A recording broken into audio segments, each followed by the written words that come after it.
Good day everyone, welcome back po sa ating channel. Ayan, magandang gabi po sa inyong lahat. Today is Sunday, mabuhay po tayong lahat. Sa lahat po ng OFW na viewers po sa ating channel, maraming salamat po.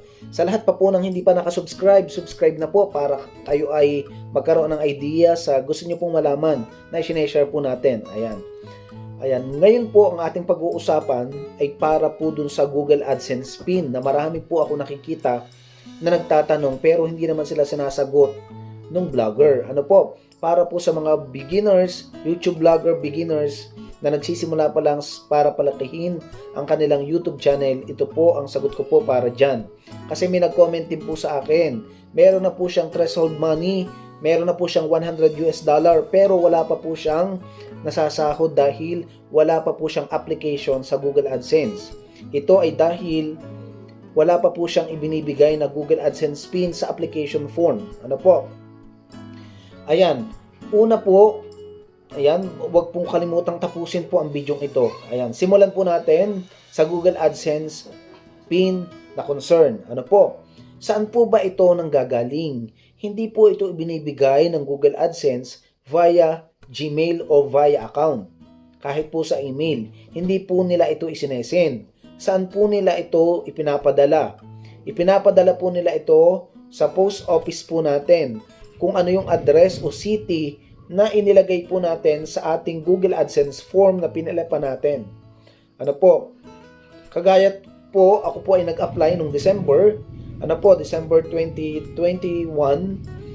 Ibinadala po sa akin ng post office noong February. Ibig sabihin, tatagal po ito ng 3 to 4 weeks. Paano po yung ibang na-encounter na mabilis o matagal naman bago dumating? Ito po ay depende sa location ng inyong area. Sa inyong city. Minsan, at may pagkakataon po na may agreement ang inyong post office sa city at dun sa barangay. Minsan pinapadala ng post office sa inyong barangay. Kaya minsan sa barangay, pwede na nyo ring i-check after 2 months kung nandun na po at may dumating na Google AdSense pin. Yung po kasi ay naka-envelope na puti, may logo po ng Google AdSense at nasa loob po nun yung data na meron tayong dun po nakalagay sa loob. Nakasealed po yung envelope, hindi po yun mabubuksan ng iba. Kasi bawal pong i-detach po yun ng iba. Ibig sabihin pag yun ay bukas, nabuksan po yun ng ibang tao. Now, minsan, nagkakaroon po ng problema din ang iba. Bakit? Kaya wala pong nadating na Google AdSense pin. Dahil pinaltan po nila yung title ng kanilang YouTube channel. Kaya dapat po ay huwag po agad kayong magpapalit. Dapat po kasi ay fix na, lalo na kung kayo naka-monetize na.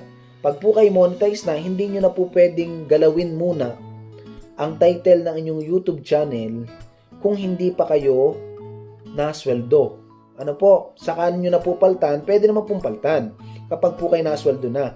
Kasi once na kayo nasweldo na, wala na pong magiging bearing kasi automatic doon na yung papasok sa inyong bank account na ibinigay.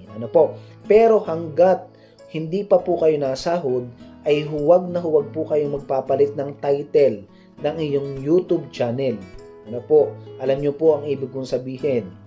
Halimbawa po, ang pangalan ng inyong YouTube channel ay Kusina Master. Kusina Master, yun yung po yung pangalan nung kayo nag-fill up ng form. Tapos kayo po ay biglang nagpalit. Hindi pa po nadating sa inyo yung sobre ng Google AdSense, ay nagpalit agad po kayo ng title. Yung Kusina Master ay ginawa nyong Kitchen Channel. Wala po automatic kayo marireceive. So ibig sabihin, para maremedyohan nyo po yun, i-re-apply nyo po uli sa panibagong Google AdSense form na pipilapan sa panibagong title ng inyong YouTube channel. Kaya again, ang advice ko po, huwag na huwag pong magpapalit po ng title ng inyong YouTube channel hanggat hindi pa po kayo nakakapag-apply o nabibigyan ng Google AdSense pin. Again, ang Google AdSense pin po ay 6 digits only. Ito po ay naka-font color na blue. Ang envelope po ay white. Na kung saan naka-sealed po ito sa unahan ng envelope. Actually po, naipakita ko na po dito sa old vlog ko, na ipaliwanag ko na po dyan nung time, nung araw, nung ako po ay naka-receive ng envelope galing sa post office. Again, hindi po i-deliver ni post office sa inyong bahay kasi wala po tayong binayaran para sa door-to-door delivery ng post office.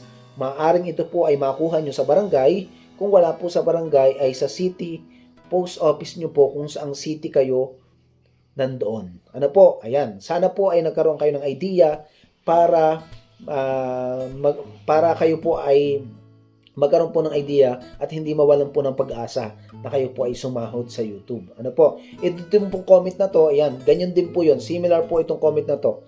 Nag-comment po sa akin sa YouTube na yan.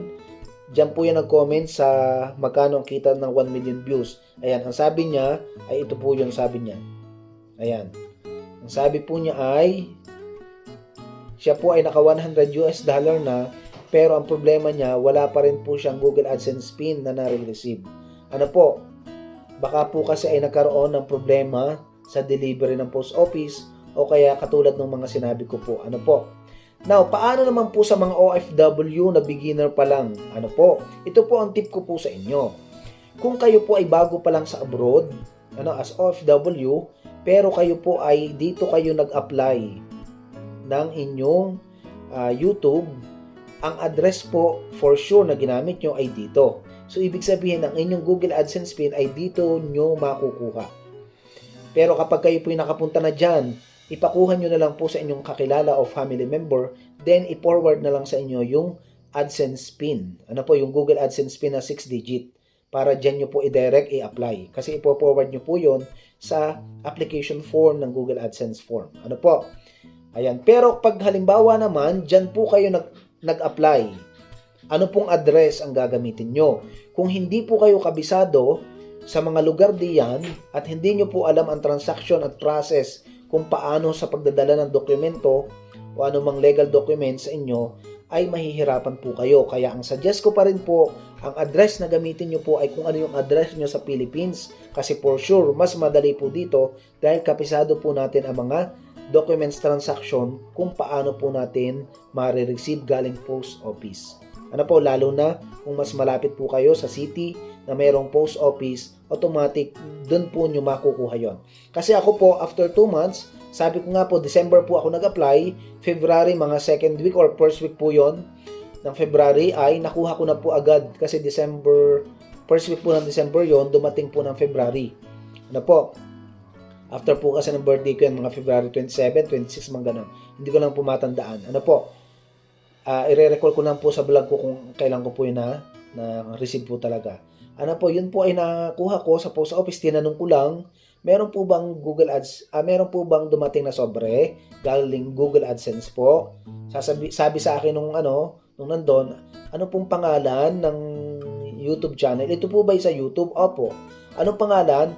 RMA channel po. Ayan, ito po. Ayan, ibinigay po sa akin ang sobre na nakalagay po dun yung pangalan ng aking YouTube channel. Kaya, again po, ito po ay dapat legit po yung pangalan ng inyong YouTube channel at hindi po kayo basta-basta nagpapalit. Ayan, marami pong salamat. Mag-comment lang po kayo kung kayo may karagdagang tanong para kayo po ay matulungan ko. Marami pong salamat.